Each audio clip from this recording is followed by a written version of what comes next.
Kung wala nang ganap ang pagmamahal, ay di na kailangan pang dalawang puso'y magkasama. Kung wala nang tamis sa damdamin ng pag-ibig, ay hayaan ng puso ay mag-isa. Bakit nga ba iisipin ng sasabihin ng ibang gayong hindi siya ang nagdurusa? May bukas pang naghihintay sa pag-ibig na kapwa kay lamig. Kapag wala na ang lambing na dati nag-aalab sa init, kapag ang puso ay napagod na at wala na ang pananabik, hindi ba't mabuting magkawalay? Puso sa iba'y dapat ialay, pagkat wala ng pag-ibig na naghihintay.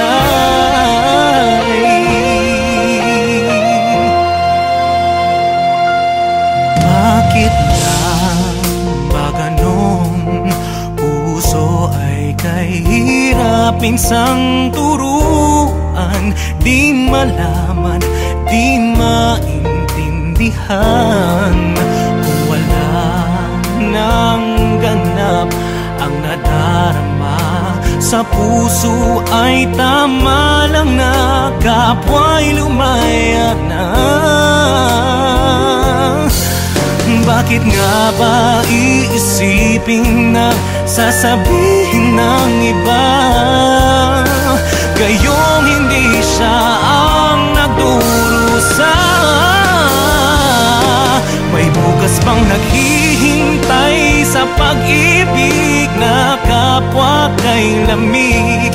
Kapag wala na ang lambing na dati nag-aalab sa init, kapag ang puso ay napagod na at wala na ang pananabik, hindi ba't mabuting magkawalay? Puso sa iba'y dapat ialay, pagkat wala ng pag-ibig na naghihintay.